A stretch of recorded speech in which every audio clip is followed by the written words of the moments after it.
Hello and welcome to another edition of What Does the Giraffe Say Media with me, Kathleen Ritorne. We are an organisation that aims to connect people in conservation by holding live interviews on social media. Today I am very happy. I am joined by Bryce Clemence and he is the co-founder of Anti-poaching and Tracking Specialists. Sorry, I got my tongue twisted there. And so Bryce, if I could just hand over to you, if you could tell us a little bit about yourself and your background and how you got involved in conservation. Great, Kathleen. Yeah, thanks for having me firstly on the show. I grew up in the northwest of Zimbabwe in a little town called Kariba, Lake Kariba. That's where I was born and bred. My dad, our conservation story relates back to my father. He grew up in Botswana in the Okavango Delta, where he spent a lot of time with the Bushmen, with the Sand people, and that's where he developed his bushcraft and passion for wildlife. He then joined the military in Rhodesia back then, and after a lengthy career, he brought a lot of bushcraft into the military and that sort of thing. And then after that, he started the first kids education, environmental kids education programs in Zimbabwe down the Zambezi River, taking kids on trips. And so it was through his inspiration, we grew up under the banner of conservation. So kind of born and bred into our blood. And that's where the passion for me developed. And then as I grew up, I started to, get active in small scale, anti-poaching, anti-snaring in my hometown and just getting stuck in and helping because of that passion that was developed. So that's a little bit of my background on how the passion was formed in me. And then you decided you're a co-founder of ATS. So can you talk to us a little bit about what the organization's ethos is and its ethics and the inspiration for why you started the organization? Right, fantastic. Yeah, so again, from my upbringing, the passion being born and bred into it, there was a time in my late 20s when we got an opportunity to get involved with training Zim parks around the country. My dad was requested to train national parks in the key intensive protection zones around Zimbabwe, and on training parks rangers in the field of anti-poaching and paramilitary stuff. That's where I got the opportunity to do an apprenticeship under my dad. And as I said, I was always keen, and it was a love and passion to get involved. So that was the opportunity for me to learn all the military skills, the bushcraft, and everything that's required to tackle the armed poaching. ATS is essentially founded on training rangers. That's been our core focus. We are our core value, our core inspiration is we believe that the rangers are the most important aspect in conservation. Obviously that's straightforward and logical, but it's important to put the ranger before the creature, make the ranger more important, because obviously they're the future. We depend on our rangers in the field for everything. The world is depending on rangers. So that's our core focus, is putting the rangers first. And of course, we also dedicated to endangered species. We love conservation as a whole, but we focused on helping endangered species. And in this case, the rhino that's critically endangered is where we really focused to contribute. So our real drive is to contribute in conservation as much as we can and make as much of a difference as we can through training rangers and leading. Here where we're based in the Savé Valley Conservancy, we look after a key stronghold, one of the major key stronghold rhino populations in the world. And to be able to contribute to that, to be able to, positively breed rhino and train rangers and put rhino back into other areas is really mission accomplished for us, so to speak. I mean, you guys have been doing an absolutely phenomenal job with the work that you're doing, and we're so grateful for the work that you are doing. And you've played a huge part in dismantling some notorious rhino poaching syndicates and the middlemen. you're also seeing an increase in the white rhino and the black rhino, which are under your kind of care and supervision. Can you talk to us a little bit about Yes. how this works and like the secret to your successes here? So Kathleen, it's multi-layered. Anti-poaching it's not about just one key secret. I think the biggest key is the dedication and commitment to that end goal, to being able to make a difference every day, taking one day at a time. And then it's multi-layers. It's effective intelligence, proper training and bushcraft, training your men to be able to fulfill the task at hand, not just training men, but understanding the end goal and how to achieve that end goal, rangers that are capable of detecting, tracking, and neutralizing, arresting or taking poachers down. And that involves, lots of training, bushcraft particularly, and of course the paramilitary side, a lot of discipline and a lot of understanding of the subject. So we put the intelligence with the bushcraft and the training with the canine teams. We rely a lot on our canines. We use a fixed wing aircraft, all those factors put together. But what I can say at the end of it all is what's really the key ingredient is an aggressive determination, a determination and lots of guts to hang in there every single day and take one day at a time and make progress one day at a time. That's the real recipe. And then you touched on it there just now as well when you're talking about intelligence. So I guess as well, you're going to have to build relationships within the community and get them to be able to trust you. Yes. How does that go about? Yeah, so all our rangers we've selected our rangers from the local communities because we want the communities to benefit from the wildlife project.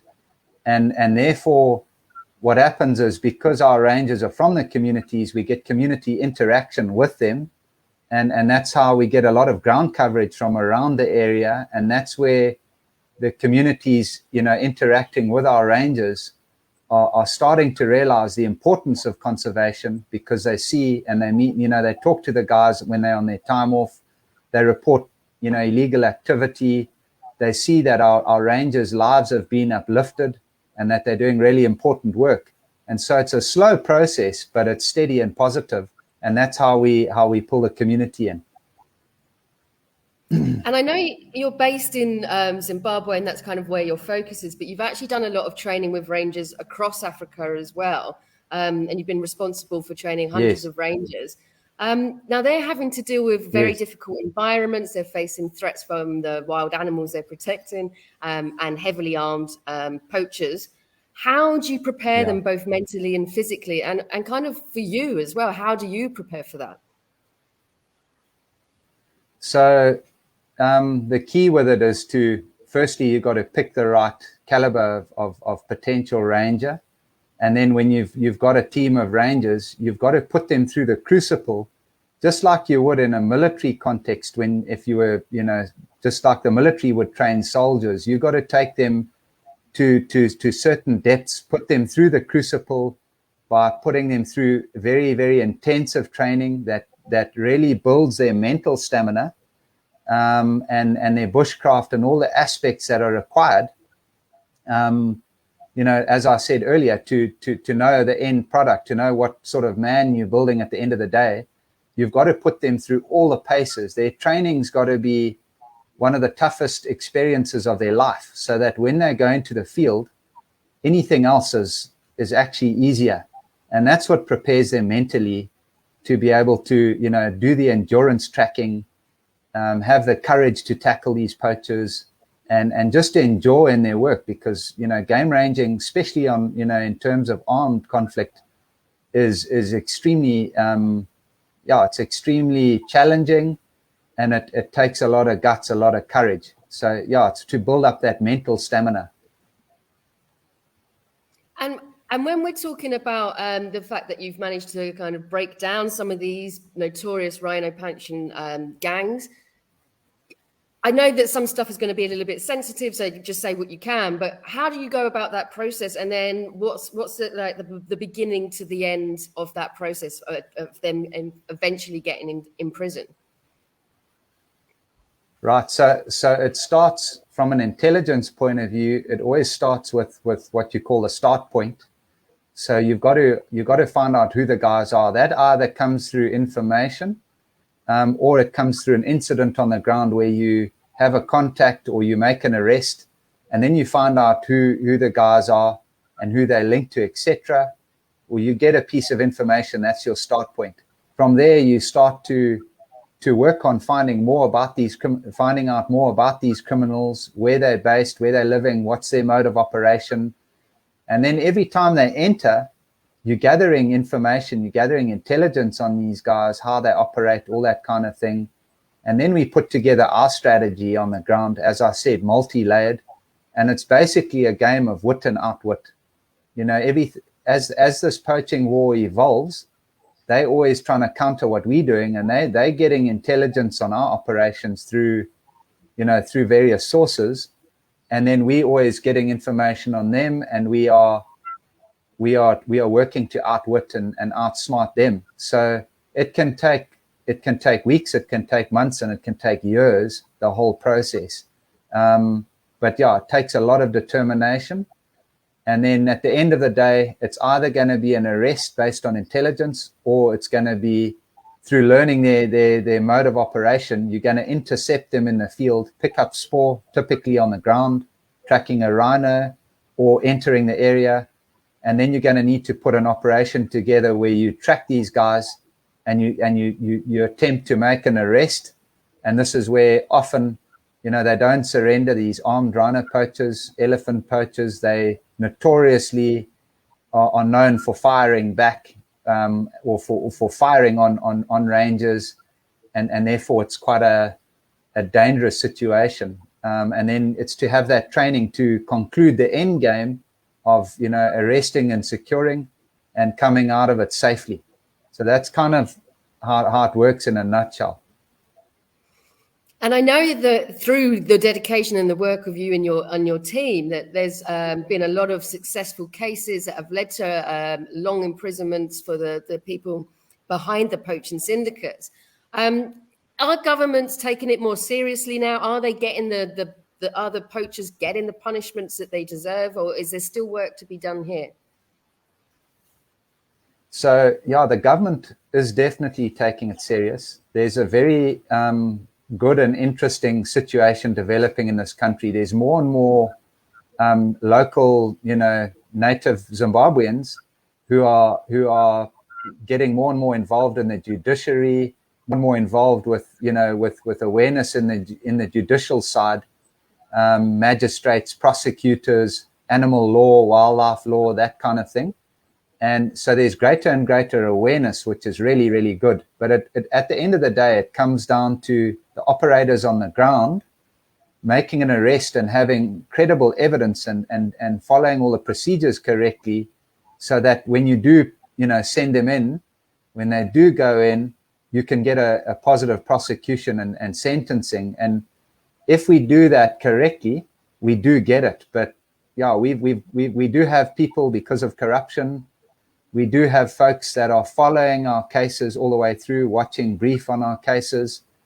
But like I say, it's encouraging to see how there's this growing sense of awareness in Zimbabwe, corner to corner, in the judiciary, and definitely Zimparks is highly supportive, and they indemnify us well, they protect us in our work. And there's a great sense of teamwork between private and public sectors. And as I said, the government is supporting us, with this armed conflict and in the fight, which is really good news. That's fantastic that it's being taken so seriously. It's showing some real progress, I think. Now, one of the things I love about your organization is the work that you do with your dogs. Now, I understand that you are one of the first dog units of its kind. Can you talk to us what that kind of actually means, why it's different, and then kind of following from that, why dogs are so important to conservation. Right. So yeah. So we, what's unique about our program is we're working our Malinois dogs off the line. So the standard practice is to work them on a leash, on a line, and we opted to go off the line because of terrain and because we felt we could get better range out of the dogs. And so it's a lot harder to train them that way. It takes a lot longer. It's 8 months to a year to train a young dog. So it's highly intensive. But at the end of the day, you end up with a canine that is more free and working with the unit. With a team of advancing rangers, it ends up working very naturally. Where when you're working on a line, the dog's always pulling on the handler, always getting caught up. Just restricts the dog. So we're one of the few teams that have taken that on and successfully done that. And as a result, we've been getting good successes. And so we really rely on the canines. It's such a fantastic concept because it's a dog having a massive impact in conservation. And these dogs are now have become our heroes within our team. We really regard the dogs like the military would make the dog a senior rank to its handler. We've got the same principle, same concept, that the dog must be senior so that it's properly looked after and treated. But we've had key successes with our canines, and like I say, that's tons of training. But the real advantage with a dog is just that sense of smell, the fact that you can detect poachers. And then you can track them at times when, the modern day poaching, these guys are using coverings, they're covering their feet, they're using various tactics to hide their tracks to counter man tracking. And so now that with the canines, you can pick them up and track them efficiently, and that allows you to close the gap and make that vital arrest, make contact.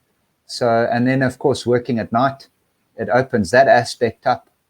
So they're a fantastic component, and we're relying heavily on them in our reactions and our detection proactively. We're very proud of our canine team, and we're putting massive focus. We've got 12 canines as it stands, 12 Malinois in service.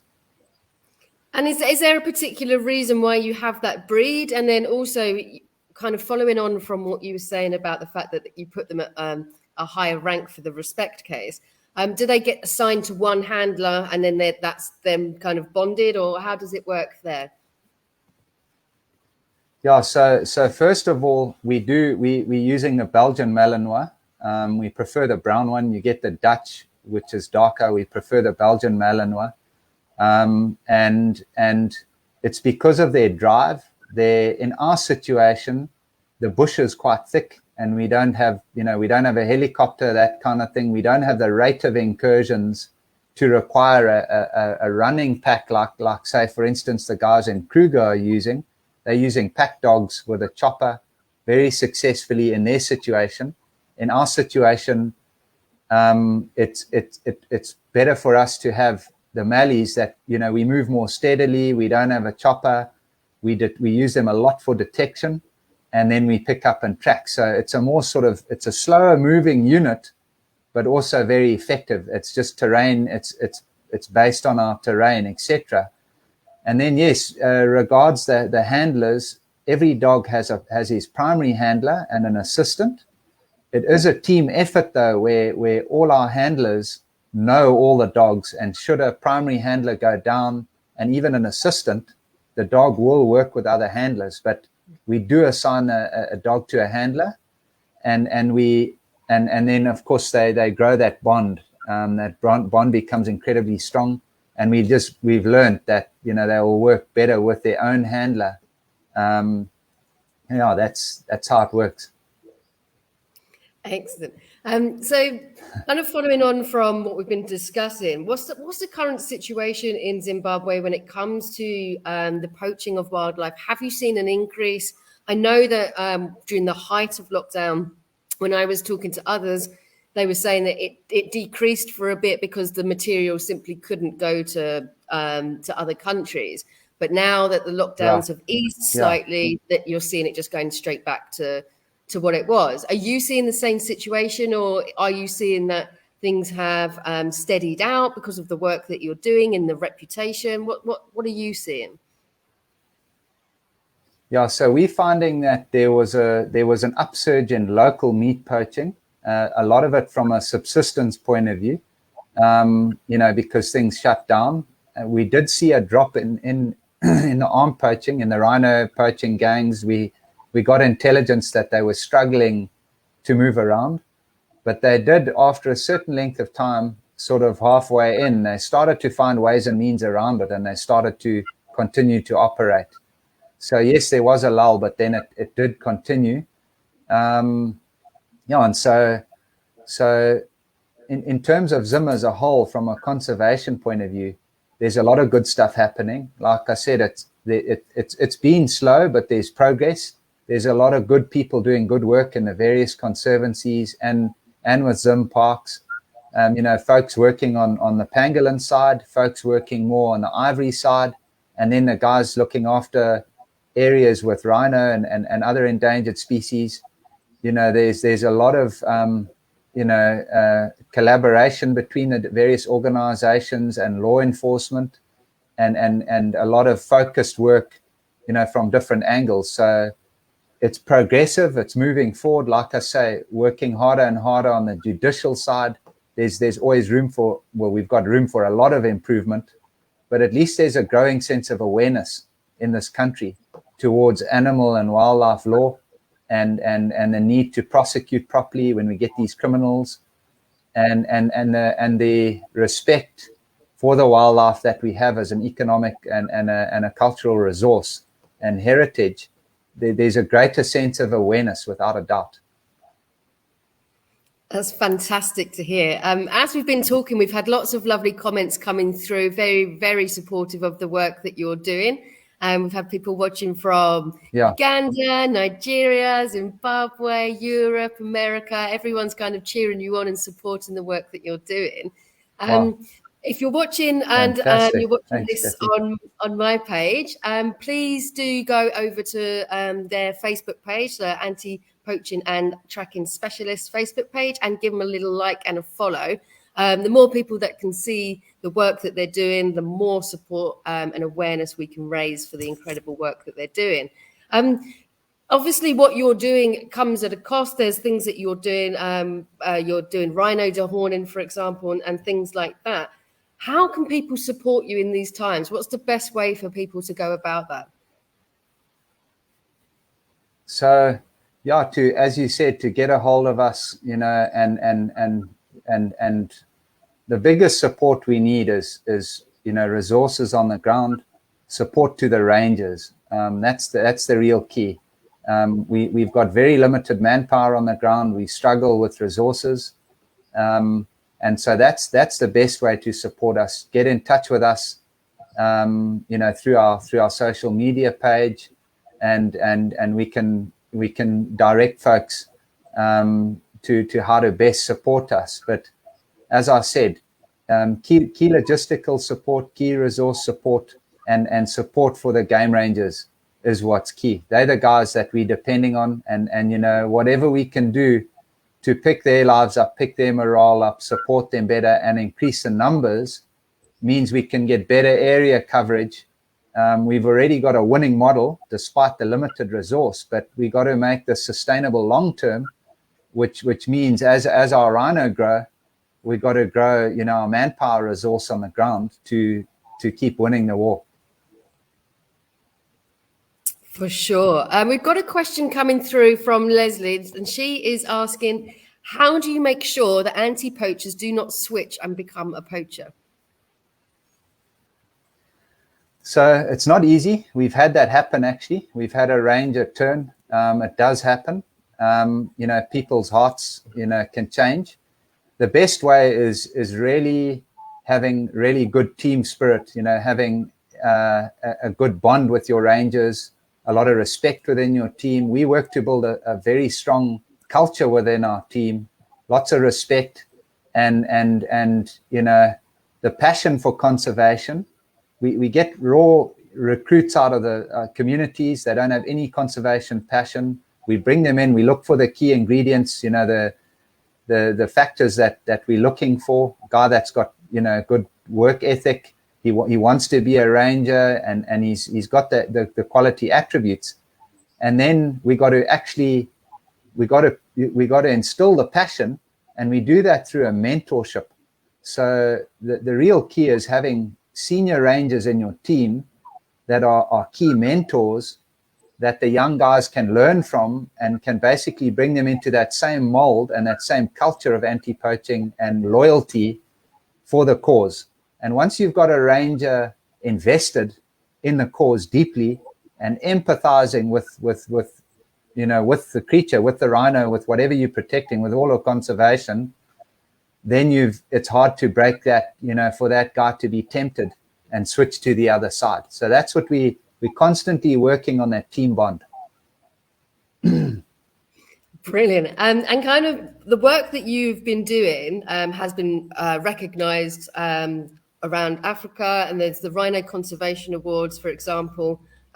We had Andrew Campbell from Game Rangers Association of Africa on a few weeks back, and he was talking about the awards himself, about the process. Now they've released who are in the finalists, and you are one of just 3 finalists for the best game ranger. What do these nominations mean to you, and why is it important for people in conservation to be recognized? Yeah, so firstly, it's a real privilege and an honor to be nominated and recognized. Obviously, you know, we take it as a complete team effort, but it is a massive thing to us on the ground. It's, you know, often as we slogging away protecting wildlife, sometimes there's a sense of feeling like, you know, like people don't notice, although we know people are behind us out there and all that kind of thing. There's times where you got to dig very deep, and where you feel, you know, very you feel like the efforts you're putting in and the rangers are not really recognized much by the world at large, and it can get quite lonely out there sometimes in that respect. And like I say, you got to dig deep. So that just that acknowledgement and recognition, it really builds morale within the rangers, within the team. It's a sense of pride amongst the team, but I think it also, it's an encouragement to the teams all around Africa, to the rangers all around Africa, that, you know, we cheer each other on. It's not a competitive thing. It's not about being competitive. It's about, you know, pulling in the camaraderie and acknowledging one another's efforts in the field. So it's massive. It's a huge, you know, upliftment to us on the ground. I think it's so important as well, as you said. I mean, the work that you guys are doing is incredible. It's long hours. You're away from your family. It's dangerous. It's not very well paid a lot of the time. So it's a very difficult job, but obviously a very much needed job. So we're so grateful, and it's so nice that there are these awards out there that kind of recognize the work that people are doing. We've got a question coming through from Andrew Bastable, and he's asking if you could describe how you share your intelligence with law enforcement and others who are working in countering the illegal wildlife trade. Okay, so basically we've learned to work with, there's certain units. There's the minerals, fauna and flora unit in our country, which is the arm of criminal investigation department that works with wildlife. And then there's Zimparks investigations, and then of course the private sector. So we've learned to work, you know, it's all a trust issue. You know, not everyone's honest and trustworthy out there. So we've learned in our respective regions where we work, and right up to the top, you know, we've learned to work with certain individuals that we can trust, and teams. And it's another fantastic aspect, you know, as we work together and work with the various stakeholders, the various law enforcement agencies, and we're successful, there's a sense of accomplishment and achievement amongst all these units, not just us on the ground. And that's driving, you know, the reward of success. Because obviously our big drive is to see justice for the rhino. You know, when poachers come and kill rhino, the key aspect of a law enforcement agent is to see justice. So yeah, we share, we meet regularly, we discuss, we share intelligence that way. But it's all through trust and building relationships that we work. And then we've got another question coming through from Boris. Hi, Boris. And he's saying there's a lot of big names in different countries that are involved or funding activities in poaching. What is the holistic approach to solving this kind of problem? I think, you know, at the end of the day, we've got to keep educating. I think we've got to keep working, you know, with our local people in our countries. And like I said earlier, to see the local Zimbabweans picking up the baton, picking up the ball and running with it, pushing the law, you know, the wildlife law section and the accountability in the country. And then as it goes up the chain, I think the more that countries can put pressure on the demand side countries, you know, the areas that are taking on these products through education, although it might seem slow, it's positive. We got to keep working, you know, from both levels, from the ground and from those levels. So I believe in the education, and I believe in this constant awareness, and, you know, through successful models and this teamwork. My philosophy is that, I don't know, I can't remember exactly what the saying is, but, you know, when good people come together, evil cannot prevail. So basically, good people doing good things, teaming together, you know, and evil's not going to prevail. So that's what we think is the way. I absolutely love that. We touched on it a little bit earlier. We was talking about the fact that part of the work that you do is dehorning rhinos. So for those who are watching back home who might not be aware of the process and why it happens, can you talk to us a little bit about this? Yeah, so we're going away from it more and more now. You know, the whole issue of dehorning the concept has been, you know, removing the horn, removing the incentive for poachers to poach that rhino.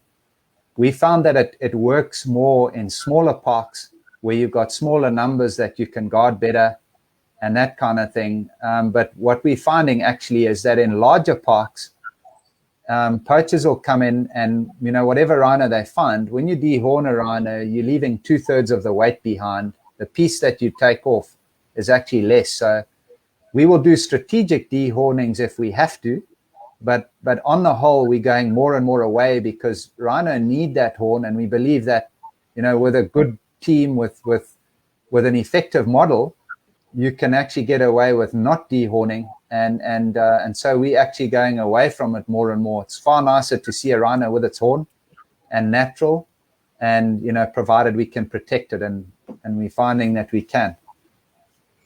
And what advice would you give to other conservation organisations who are struggling maybe with poaching and having the issues of having to dehorn and want another alternative? What advice would you give to them to help protect their wildlife? So yeah, I would say, you know, as I mentioned earlier, it's multi-layered. It obviously starts with, you know, if you're passionate and committed, you got to have a lot of grit. If you're going to have hard days, you're going to take losses, and it's easy to get demoralized by losses, and then, you know, and then you end up on the back foot, demoralized. It's key to stay positive day by day and build the layers. I would say put the emphasis on the ranger, build quality rangers that are willing to work, that have the passion, you know, that aren't going to work on the clock. And, you know, it's now my knockoff time, so I'm not prepared to work. This is not a normal job. This is a calling. This is a passion. We work 24/7 to protect wildlife when it demands.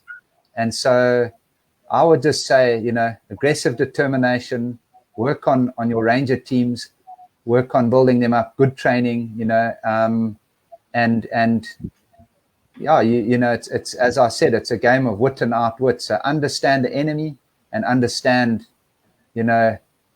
what kind of ranger you need to build to outwit the enemy. That's brilliant. Thank you so much. Well, I've only got one more question left. If you're watching back home and you have a question that you'd like to put to Bryce, please do just pop it on the comments section, and I will do exactly that.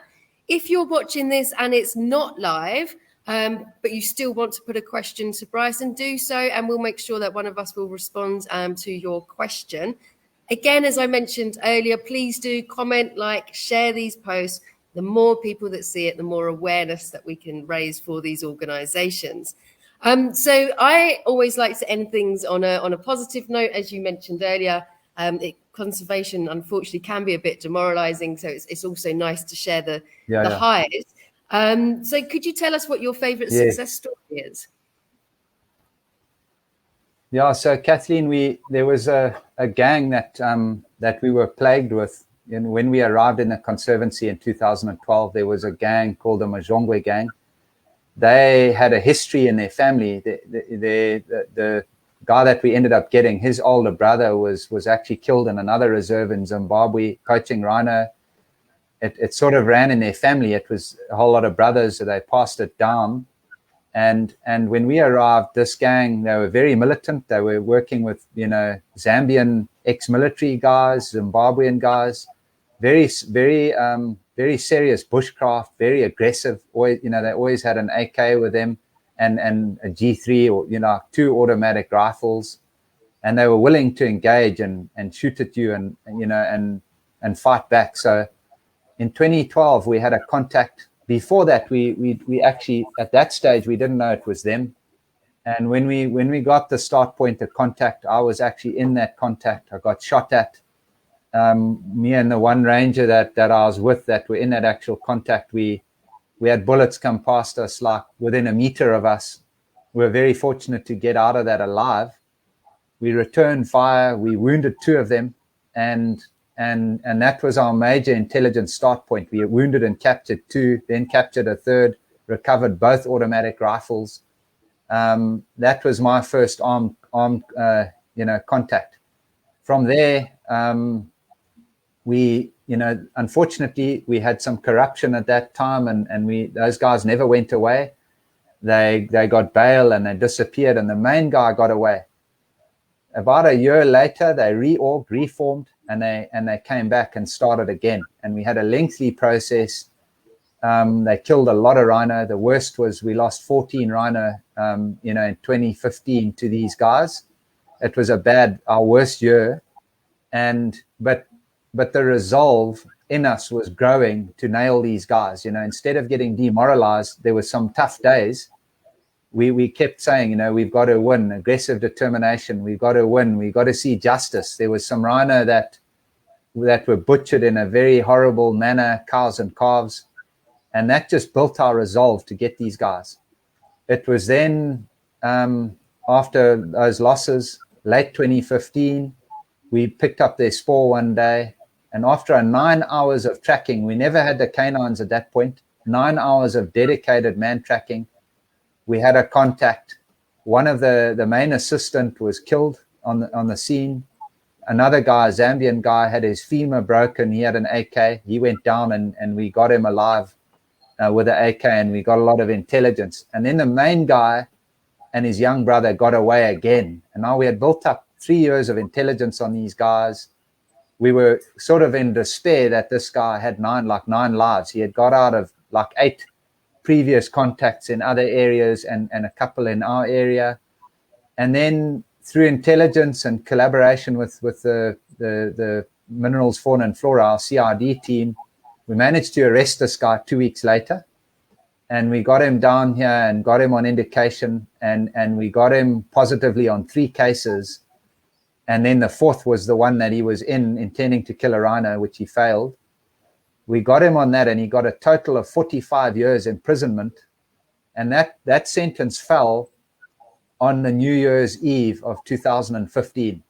And I just remember calling one of our donors that supported us, Nicholas Duncan from South African Rhino Foundation, that evening, and just that sunset had a special feel to it. It felt warm and special. and it was just a monumental moment for us and our team.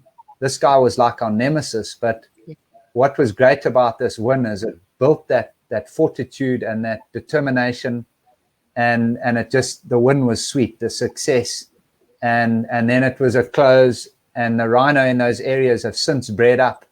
They've come back in strength, and it's just so good to see, you know, the recovery of the rhino in those areas. So I would say that's our sweetest win to date.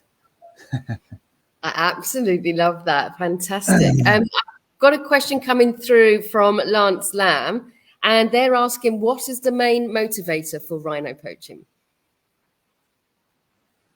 So it's basically greed, you know, just money. These guys often they're criminals that are involved in any form of illicit trade, from human trafficking to, you know, illegal dealing in minerals to wildlife. It's just anything for money. And, you know, they're not the type of people that really look after their families. They're guys that squander it on prostitution, on alcohol, on all sorts of stuff. And they just, you know, they're horrible people because they're so selfish, and they just want to take and plunder and then use it on themselves. And you know, often you catch these guys that have killed lots of rhino, and we know that they're getting a fair amount of money on every hit, and you go to their homes and they're not putting much into their families. So it's just greed. It's just pure greed and selfishness. They care about no one else but their own gratification in the moment. Yeah, unfortunately, that's the thing. As long as there's that demand, there's going to be people willing to do horrific things to supply that demand. Okay, well, that's all we've got. That's all we've got coming through for now. We've had, as I said, we've had such lovely comments as we've been talking, some really nice feedback. Actually, we got another one just popping in. Thanks, So let's do this quick question for Raya. They're asking, can you tell us more about your deployment of modern technology? Okay, so yeah, we use aircraft, you know, coupled with our teams on the ground, you know, to provide top cover, and to, you know, help aid our teams on the ground. We're also using drones, you know, at the moment, smaller drones, but we're looking into drones that have got better capability. We've had some good successes, but drones have to be target specific. They can't be used just sort of trying to find poachers in the whole park. They've got to be used when you've got something, when you're on an active follow-up, or you've got intelligence that they're entering, or they're in a specific area. You can whittle it down. You can search using drones, and the new capabilities, you know, the thermal and the night vision capabilities mean you can potentially pick these guys up at night and follow up at night. So we're looking at a drone now, possibly, that can do an hour's endurance. It's still small enough for private sector, can do an hour, but that's got the day and night capability. That's an effective tool to work above your canines and above your rangers on track, and, you know, to do surveillance on, you know, vehicles outside on the boundaries, that kind of thing. So yeah, and then if on the intelligence side, you know, we're looking at getting, you know, Celebrite machines. At the moment, we're working quite crudely, but we do have sources that we can send phones into, and they can gather information, you know, technical information or phones and that kind of thing. So mainly on the intelligence side, and on the use of, like I say, drones. Camera traps are also useful. We're looking at, you know, these remote cameras that we don't have them yet, but we're looking into where you can put cameras in specific areas of key entry exits and various situations where you can monitor, you know, criminals, that kind of thing. And in the park, various areas where you can monitor rhino, and basically you multiply the number of eyes in the field, you know, that are not going to fall asleep or get tired. That's where technology can help us.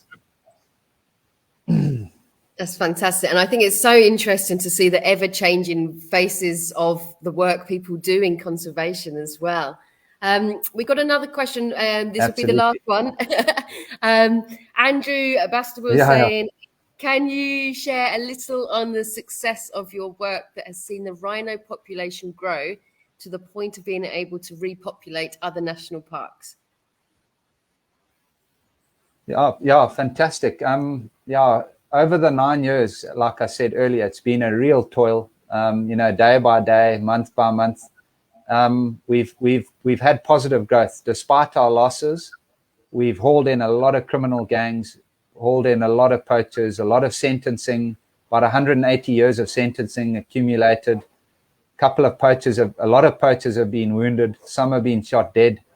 But our rhino population's grown. We've had about a 6.5% growth overall in the last 9 years, and close to 7.5% in the last 5 years, which has led to the very real, dream of being able to put rhino back into Gonorrhea National Park, or to contribute to Gonorrhea National Park, a park that's south of us, a very key area that Frankfurt Zoological Society have built up, done a very good job doing it. And they've now taken rhino from Savé Valley Conservancy, Malelangwe, and from us, Savé Valley. These are all black rhino that were previously in our native national park areas in the country. So between the private sector and Zim Parks, the collaboration, the team effort, and being able to grow the population despite these challenges and contribute to the Gonorrhea Park. That's the whole reason we're doing this, is to breed the rhino, get the time, the breeder space to keep breeding, and then assist and contribute parent stock of rhino to other areas that are putting together effective protection models. So that's one of our proudest accomplishments to date, for sure. No, you do absolute incredible work. So I completely understand how you managed to become a finalist in the Rhino Conservation Awards. I believe the winner will be announced on Kathleen. Wednesday. Is it Wednesday the 25th? On the 25th, yes. So good luck to everyone who's in there, and congratulations as well, because there was some stiff competition. So and obviously, as you say, it's not competitive in a way, because basically all the people that are in there are doing incredible work for conservation. So it's just a lovely way to kind of reward the work you're doing. Absolutely, Kathleen. Yeah, and all the best to all the finalists in all the categories, and looking forward to it. And as you say, it's all about the camaraderie, and we really are grateful to Game Rangers Association of Africa. Andrew Campbell is the leader. He's done a phenomenal job at pulling the Rangers of Africa together. It's really incredible to see this growing range of family pulling together right across Africa. So, yeah, thanks very much. That's lovely. Okay, well, we're going to wrap up now. Is there anything that you want to finish with, Bryce, before we say goodbye? Kathleen, yeah, I'd like to say thanks to you for making this chat possible, and to all the folks watching. Thanks for dialing in and joining us. It's really encouraging to be able to share. And if anyone wants to come visit us anytime, there's ways and means of doing that. But yeah, I'd just like to say, offer a word of encouragement to all the rangers across Africa to keep pulling, keep positive. We're winning the battle, we're winning the war. To anyone that says we're not, we got news for them. And just keep fighting. Aggressive determination is the recipe to success. And yeah, so just wishing all my fellow colleagues and rangers, keep safe and keep your head screwed on. And yeah, thanks very much, Kathleen, for having me on the show. It's been an absolute pleasure. Honestly, the work that you guys are doing, and as you say, all the rangers around the world, is absolutely phenomenal. It's an incredibly tough job, and you need to be appreciated, and people need to be aware of the work that you're doing. Again, if you're watching this back home, like, comment, share, go check them out on Facebook, and support the work that they're doing. Again, this is a fantastic way of basically giving people that support and awareness and encouraging them to keep doing the incredible work that they're doing. So for now, thank you everyone for watching. Please do tune in next week where we've got another incredible guest coming in for the show, and enjoy the rest of your day. Thanks, Kathleen. Thanks for having me. Cheers, folks.